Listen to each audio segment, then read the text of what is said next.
Hola chicos, seguimos y vamos a ver el cuarto vídeo de este tema del antiguo régimen, ¿vale? Y en este caso os va a encantar, ¿vale? Os va a encantar porque ya sí que vamos a seguir avanzando y vamos a dar un pasito más a este antiguo régimen y vamos a darle un poco más de luz al antiguo régimen. ¿Por qué digo que vamos a darle un poco más de luz al antiguo régimen? Porque voy a explicaros lo que es la ilustración, ¿vale?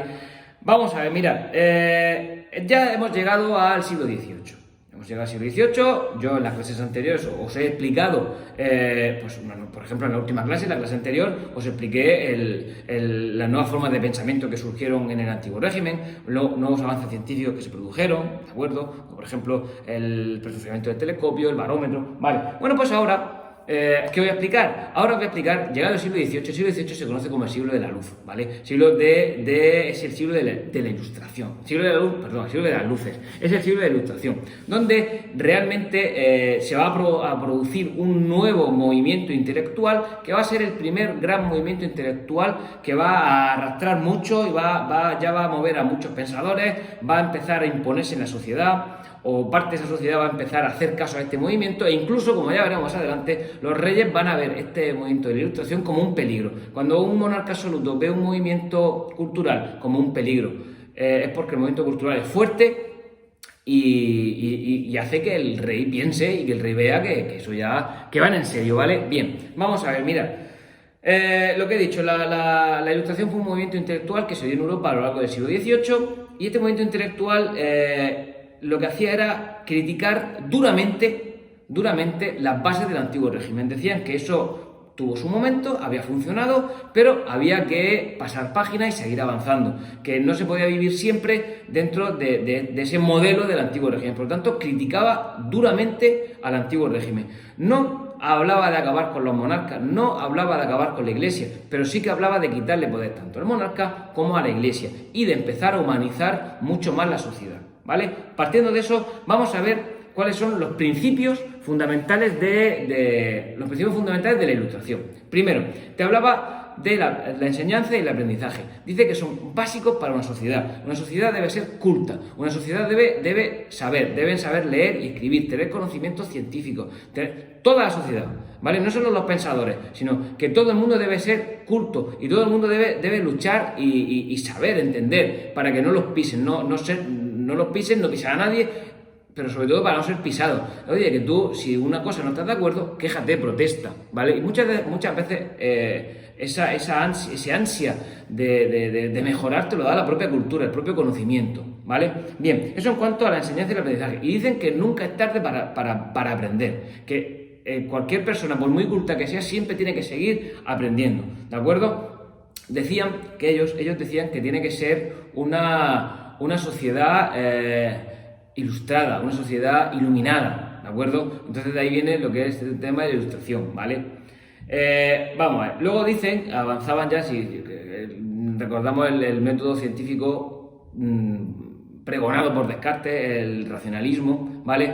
Que se basaba en la razón, pues dicen que la razón es la única fuente de conocimiento. Ellos continuaron con las teorías de Descartes, ¿vale? Luego decían que la ciencia y la técnica deben progresar porque deben adaptarse y deben ser utilizadas por el ser humano para que la gente viva muchísimo mejor, para que se empezó a hablar ya en el siglo XVIII se empezó a hablar de una sociedad del bienestar, de que los avances científicos tienen que ser utilizados por el ser humano para que el ser humano viva mucho mejor. Si esto lo que están diciendo no es nada raro, si están diciendo que el ser humano no tiene por qué sufrir, ¿vale? Y yo lo veo una teoría súper lógica, es decir, tú tienes que aprovechar todo avance científico, todo progreso para que el ser humano viva lo mejor posible.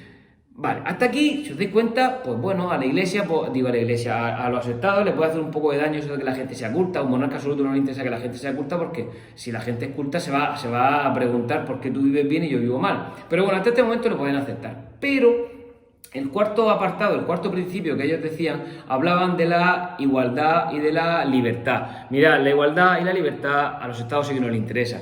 Es decir, igualdad significa romper la estructura piramidal que expliqué anteriormente, y esa estructura piramidal donde hay unos privilegiados, donde hay unos no privilegiados, esa estructura no le interesa a los monarcas romperla, ni a los monarcas ni a los nobles. Entonces, realmente la igualdad y la libertad, que un pueblo sea libre, en este momento a la gente no le interesaba, sobre todo a los que estaban mandando. A los que estaban mandando no les interesa que haya cambios, evidentemente. Si yo digo súper bien, a mí me interesa que cambie poco, ¿vale? Por lo tanto, ahí hemos topado un poco con la Iglesia y nunca mejor dicho, ¿de acuerdo? Vale, estas son las características generales de lo que es la Ilustración, pero luego podemos avanzar un poco más en la Ilustración y podemos hablar de los científicos, ¿vale? Perdón, de los políticos, de las ideas políticas de los ilustrados, la idea política de la Ilustración. Mira, os he dicho que la Ilustración, de momento, no va en contra de los monarcas absolutos. No hay ningún pensador ilustrado de los más famosos que hable de una necesidad de la república. No, de momento el sistema político elegido es la monarquía, pero una monarquía muy limitada, ¿vale? Por ejemplo, el primero es Montesquieu. Montesquieu te hablaba de la división de poderes. Para Montesquieu era básico que por un lado tuviera el poder legislativo, por otro lado tuviera el poder ejecutivo y por otro lado tuviera el poder judicial.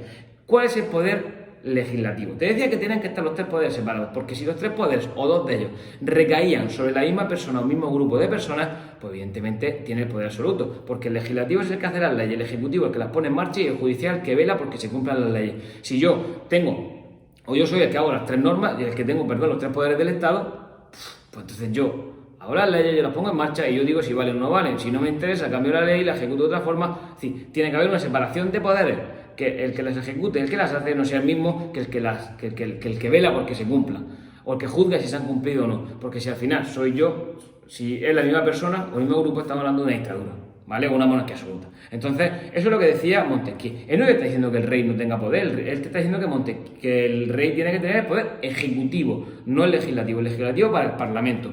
Por ejemplo, Voltaire, yo soy de inglés, Voltaire, a él decía que sí, que podía haber una monarquía fuerte, no te decía que no, pero que estuviera limitada por un parlamento, ¿de acuerdo? Es decir, más o menos te decía lo mismo que Montesquieu.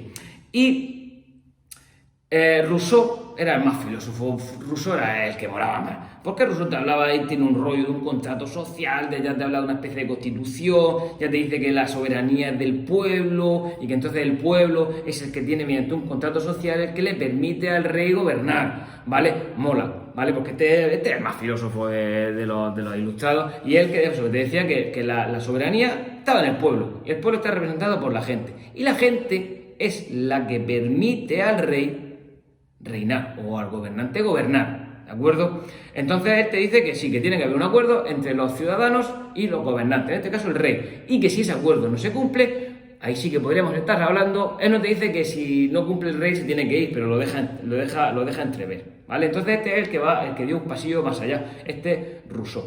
Estas son las ideas políticas de la Ilustración, que hay que mezclarlas y hay que añadirles a las ideas económicas de la Ilustración.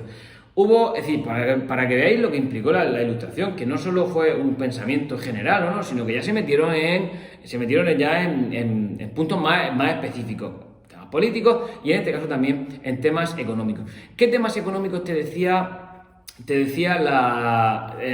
que era la Ilustración? La Ilustración te decía que la fuente de riqueza de las naciones, sobre todo, era la agricultura, ¿vale? Ahí de momento tampoco que hubiera un avance tremendo, pero te decía que el resto, tanto el comercio como la artesanía, eran actividades secundarias a la agricultura, y que la agricultura había que intentar trabajar y fomentar lo máximo en la agricultura para que esta agricultura, para dar de comer al pueblo y si pudiera enriquecerlo, ¿vale? Esta teoría se llama la fisiocracia. Pero bueno, a mí esa teoría yo la veo, la fisiocracia es importante, pero lo más importante de esta época de la Ilustración es el pensamiento de Adam Smith. Adam Smith, Adam Smith es escocés, y este escocés británico lo que dijo es que es el padre del capitalismo, es uno de los que desarrolló la teoría del capitalismo que tenemos a día de hoy. El capitalismo es simplemente, decía que la gente era libre, y que la gente tenía que hacer lo que quisiera con su empresa. Es decir, el Estado no podía intervenir en la economía. El Estado debía de marcar unas normas básicas de funcionamiento y una vez que tuviera las normas básicas de funcionamiento, voy a tope, voy a la moto.